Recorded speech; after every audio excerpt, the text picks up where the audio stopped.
Bem-vindos, ouvintes, a mais um mergulho profundo aqui no The Deep Dive. Hoje a gente vai desvendar as ideias fascinantes e controversas de Immanuel Velikovsky Ah, Velikovsky. e o livro dele, Édipo e Akenaton. Hum. Preparem-se para uma viagem no tempo, explorando as conexões intrigantes entre a mitologia grega e a história egípcia. O que é realmente cativante nesse livro, publicado em 1960, é como Velikovsky, um psiquiatra e estudioso de história antiga, É mesmo. tece paralelos entre a tragédia grega de Édipo Uhum. e a vida do faraó Akenaton. Legal. Ele argumenta que a lenda de Édipo, Ah, que matou o pai e se casou com a mãe... nossa, pode ter Tá bom. raízes históricas. Caramba! Encontrar com surpreendentes na história egípcia. É uma teoria ousada. Para refrescar a memória dos nossos ouvintes, a lenda de Édipo é um clássico da tragédia grega, né? Sim, sim. A profecia dizia que Édipo mataria seu pai Laio e se casaria com sua mãe Jocasta. Isso.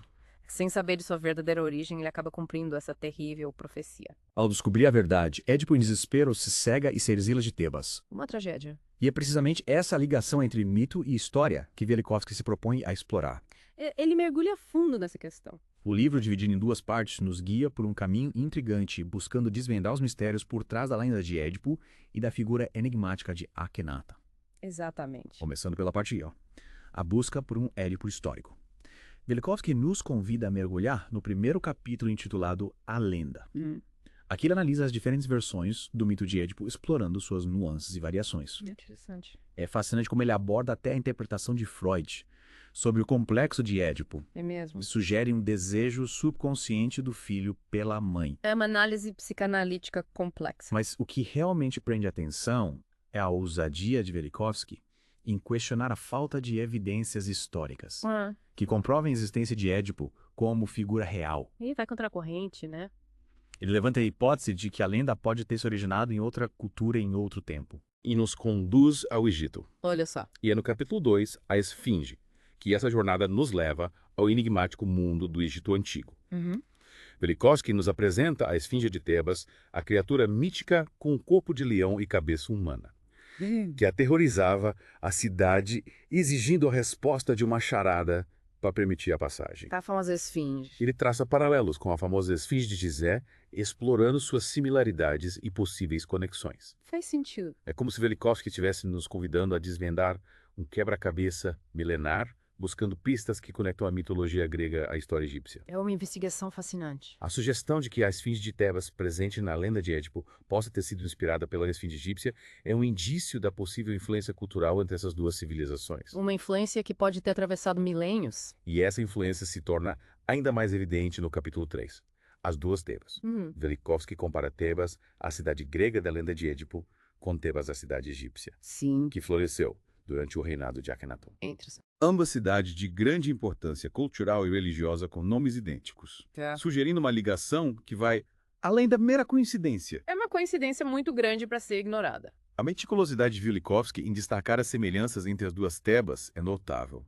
Ele é muito detalhista. Ela apresenta a possibilidade de uma conexão histórica profunda, quem sabe até a migração da lenda de Tebas egípcia para a Grécia. É possível. A partir desse ponto, a narrativa se concentra no Egito, nos conduzindo por um caminho fascinante em busca das raízes da lenda de Édipo. Que legal. No capítulo 4, Amenhotep II, somos apresentados a Amenhotep II, um faraó que governou o Egito antes de Akhenaton, e sua poderosa esposa, a rainha Ti. Uma figura poderosa. Velikovsky descreve o reinado próspero de Amenhotep III, Sim, um reinado de ouro. marcado pela expansão do império e pela construção de grandiosos monumentos. Que maravilha. Mas o que realmente chama atenção é a descrição de Amenhotep III como um faraó com características incomuns, Sério? Como seu amor por caçadas e a construção de um lago artificial para sua esposa, Nossa, que interessante. denunciando a ascensão de um faraó ainda mais peculiar, Quem? Akhenaton. É sim, a Akhenaton. A ascensão de Akhenaton ao trono, após a morte de Amenhotep III, é o tema central do capítulo 5. Um estranho no trono. Velikovsky levanta questões intrigantes sobre a origem de Akhenaton, explorando a possibilidade de ele não ser filho biológico de Amenhotep III. É mesmo? Ele nos apresenta a anomalia física de Akhenaton, uma deformidade corporal que se manifestava em membros inferiores inchados.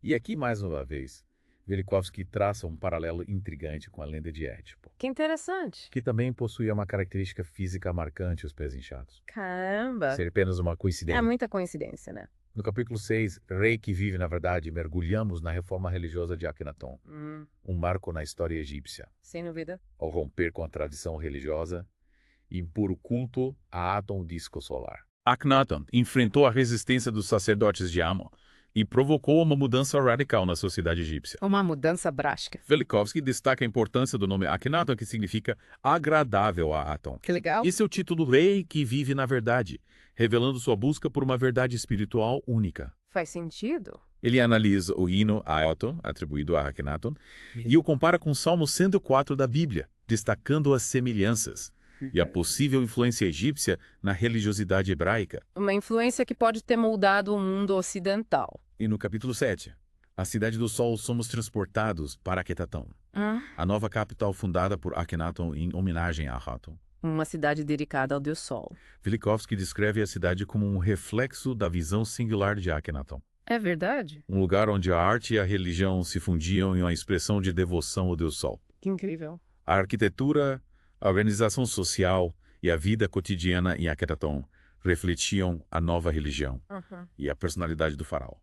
Uma cidade única. A narrativa de Velikovsky nos conduz então ao capítulo 8, o irmão da rainha, onde o conhecemos. A irmão da rainha Tai e tio de Akhenaton. Ai exercia grande influência na corte, ocupando cargos importantes durante o reinado de Akhenaton. Entendo. Velikovsky levanta a hipótese de que Ai seria, na verdade, o pai de Akhenaton, Nossa. o que explicaria sua proximidade com a família real, Faz sentido. e lançaria uma nova luz sobre a relação entre Akhenaton e sua mãe Che. Uma relação que pode ser mais complexa do que imaginávamos. Essa hipótese explorada do capítulo 9, a mãe do rei e esposa, abre caminho para uma das teorias mais controversas de Velikovsky. É mesmo. Ele sugere que a relação entre Akhenaton e Ti ia além do laço familiar tradicional, chegando a um possível casamento entre mãe e filho. Nossa. É uma teoria que desafia as convenções Com certeza. e nos leva a questionar os costumes e as relações de poder no Egito Antigo. Uma teoria ousada. Velikovsky compara essa suposta relação com a prática do incesto em outras culturas antigas como os persas e os hititas, Sim. buscando contextualizar essa possibilidade dentro do panorama histórico da época. Para finalizar a partir do livro no capítulo 10, Nefertiti, somos apresentados à esposa principal de Akhenaton, A famosa Nefertiti. famosa por sua beleza e influência na corte de Akhenaton. Uma figura icônica. Velikovsky discute o possível afastamento de Nefertiti de Akhenaton no final de seu reinado, o mistério que envolve sua morte e o paradeiro de sua tumba. É um mistério que fascina até hoje. A figura de Nefertiti envolta em mistério contribui para a aura de enigma que permeia a narrativa de Velikovsky. Sem dúvida. Sua relação com Akhenaton, seu papel na corte e seu destino incerto adicionam camadas de complexidade à história, nos deixando ávidos por desvendar os segredos que se escondem nas areias do tempo. É uma história que nos prende do começo ao fim. E retornamos ao nosso mergulho profundo em Édipo e Akhenaton de Manuel Velikovsky. Na parte 1, a gente explorou as possíveis conexões entre a lenda de Édipo e a vida do faraó Akhenaton, focando na ascensão dele ao poder, a reforma religiosa e os mistérios que envolvem a família dele. Agora, na parte Turtle, os mistérios do Vale dos Reis, Velikovsky nos transporta para um dos locais mais fascinantes e enigmáticos do Egito Antigo. É como se a gente estivesse acompanhando um detetive em busca de pistas, desvendando segredos milenares. É uma ótima analogia. E para começar essa nova etapa da investigação no capítulo 11, O Rei Deposto, somos apresentados a Smenkar, Smenkar. um jovem corregente que governou ao lado de Akhenaton nos últimos anos do reinado dele. Velikovsky levanta a possibilidade de Necar ser, na verdade, Nefertiti disfarçada de homem. Nossa. Ou até mesmo o filho de Akhenaton e Ti, fruto de uma relação incestuosa. Uma teoria e tanto. A identidade de Smenkar é um dos grandes enigmas da egiptologia. Verdade. A curta duração do reinado dele e as circunstâncias da morte dele só aumentam o mistério. Velikovsky, com a perspicácia e a ousadia dele, nos convida a considerar diferentes possibilidades, desafiando as interpretações tradicionais da história. Ele sempre nos leva a questionar o que já sabemos. No capítulo 12, o vidente cego Velikovsky traça um paralelo fascinante entre Amenhotep, filho de Rapu, Sim. um sábio conselheiro real que viveu durante os reinados de Amenhotep III de Akhenaton, e o vidente cego Tiresias da lenda de Édipo. Que interessante. Ambos eram figuras respeitadas por sua sabedoria e conhecimento. É verdade. Velikovsky sugere que Amenhotep, filho de Rapu, pode ter se oposto à reforma religiosa de Akhenaton, assim como Tiresias alertou Édipo sobre as consequências das ações dele. É uma comparação interessante. A sabedoria e a capacidade de prever o futuro, características marcantes de Tiresias, Sim. encontram eco na figura de Amenhotep, filho de Rapu, que viveu por mais de 90 anos. Caramba. Algo extremamente raro naquela época. Com certeza. Seria essa longevidade um sinal de sabedoria e conhecimento? Quem sabe, né? E a cegueira presente tanto na lenda de Édipo quanto na história de Akhenaton. Sim. É o tema central do capítulo 13, o rei cego. O Velikovsky apresenta a possibilidade de Akhenaton ter ficado cego no final do reinado dele, É mesmo? traçando um paralelo direto com a cegueira auto-infligida de Édipo. Nossa. A cegueira, tanto na lenda quanto na história, pode ser interpretada como um símbolo de perda de poder, de isolamento ou até mesmo como uma forma de punição pelos erros cometidos. Faz sentido. Velikovsky nos convida a refletir sobre o significado da cegueira, explorando suas diferentes camadas de interpretação. É uma análise profunda. No capítulo 14, uma visão espantosa de vergonha. Velikovsky nos transporta para o Vale dos Reis, um local repleto de mistérios e segredos. Sim. Ele descreve a descoberta do túmulo da rainha, Ti, em 1907, detalhando o estado em que o túmulo foi encontrado saqueado, violado e com o corpo de Ti em um sarcófago deteriorado. Que horror. O mistério se aprofunda quando a identidade do corpo encontrado no sarcófago de Ti é inicialmente identificada como sendo de Akhenaton. Nossa. A descoberta do túmulo de Ti, ao invés de elucidar os mistérios, levanta ainda mais perguntas. É verdade. Quem teria violado o túmulo da poderosa rainha? E por que o corpo de Akhenaton estaria no sarcófago dela? É um enigma. Velikovsky nos convida a mergulhar nesse enigma, buscando pistas que nos levem à verdade. É uma investigação fascinante. E falando em descobertas surpreendentes, no capítulo 15, coroado com todos os ritos, chegamos a um dos momentos mais icônicos da egiptologia. Qual? A descoberta da tumba de Tutankhamon no Vale dos Reis por Howard Carter em 1922. Ah, sim, Tutankhamon. A riqueza e a magnificência dos objetos encontrados na tumba de Tutankhamon, É verdade. intactos por mais de 3.000 anos, fascinaram o mundo.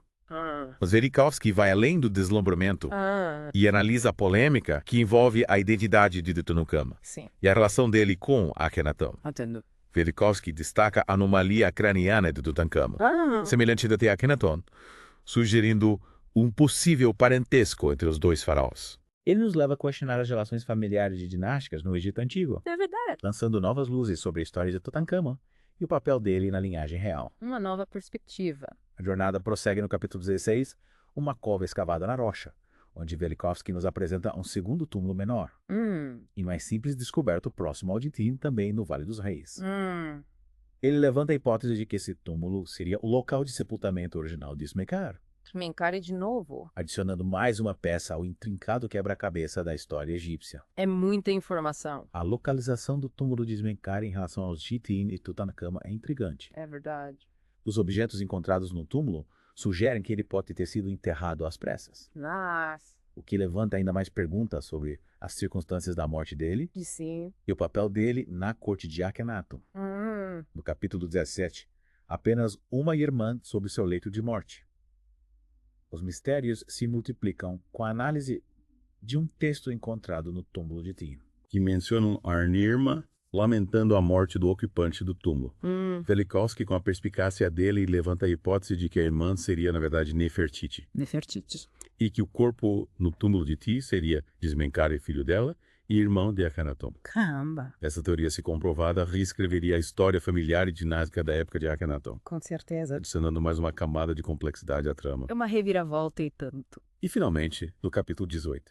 Este era Édipo. Velikovsky, após nos guiar por um labirinto de enigmas e possibilidades, reforça a tese central dele: as semelhanças entre a lenda de Édipo e a história de Akhenaton são numerosas demais para serem mera coincidência. É muita coincidência. Ele argumenta que Akhenaton é o Édipo histórico, É mesmo. cujos traços foram preservados na lenda grega, destacando os paralelos incesto, cegueira, exílio, morte prematura, conflitos com a ordem estabelecida. Nossa! Velikovsky conclui que a lenda de Édipo seria uma versão distorcida de eventos reais ocorridos no Egito durante o reinado de Akhenaton.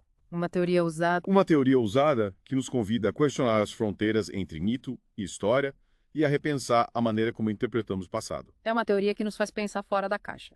E chegamos à parte final do nosso mergulho profundo em Édipo e Akhenaton de Immanuel Velikovsky. É isso aí. Acompanhamos a construção meticulosa dos paralelos entre a lenda de Édipo e a história de Akhenaton, explorando os mistérios do Egito Antigo, e as intrincadas relações de poder na corte dos faraós. Exatamente. Mas agora é hora da gente analisar as implicações da teoria de Velikovsky e discutir o impacto dela.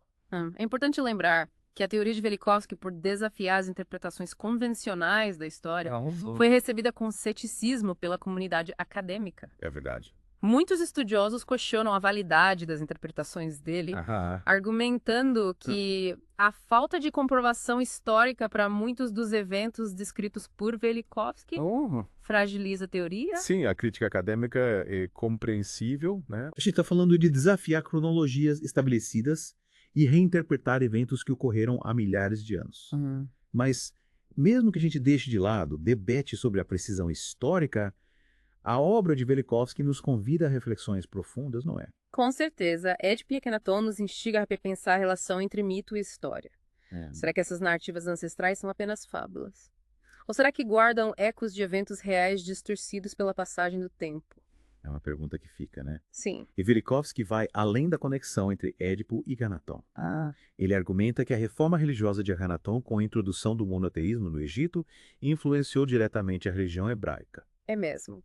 Ele posiciona Akenaton como um precursor de Moisés, estabelecendo um elo entre o Egito Antigo e a tradição judaico-cristã. Nossa, que interessante. Uma teoria ousada e controversa que nos leva a questionar as origens do monoteísmo e a difusão de ideias religiosas ao longo da história. Independentemente da validade histórica dela, essa teoria abre um leque de possibilidades e nos convida a reavaliar nossas concepções sobre a história das religiões. É verdade. E para além dos debates históricos e religiosos, Édipo e Akenaton nos leva a refletir sobre a natureza humana, os desafios do poder e as consequências de desafiar as normas sociais e religiosas. Tanto Édipo quanto Akenaton, cada um à sua maneira, desafiaram a ordem estabelecida e enfrentaram as consequências das ações deles. As histórias deles nos alertam sobre os perigos da ambição desmedida, da busca incessante pelo poder e da transgressão das normas sociais. É um alerta importante. Após esse mergulho profundo na obra de Velikovsky, fica evidente que Édipo e Akenaton é muito mais do que uma simples comparação Sim, entre um mito grego e um faraó egípcio. é verdade. É uma obra que nos instiga a questionar, a pesquisar e a reavaliar nossas certezas sobre o passado. Velikovsky nos convida a repensar as narrativas históricas tradicionais e a buscar novas perspectivas para compreendermos o passado e o presente. Isso aí. A ousadia e a originalidade da teoria dele mesmo, que contestada, inspiram novas pesquisas e discussões sobre a história antiga, contribuindo para o avanço do conhecimento. E assim chegamos ao fim da nossa jornada por Édipo e Akenaton.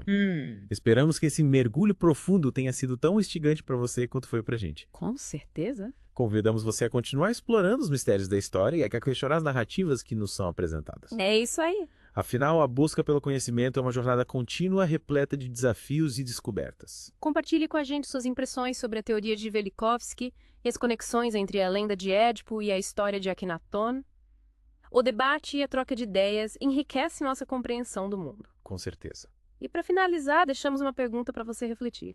A lenda de Édipo é uma alegoria universal sobre os perigos do poder e da transgressão, ou guarda ecos históricos do reinado de Akenaton, como sugere Velikovsky? A resposta talvez se encontre em algum ponto entre o mito e a história. Nós gostamos da sua companhia e até o próximo mergulho profundo aqui no The Deep Dive.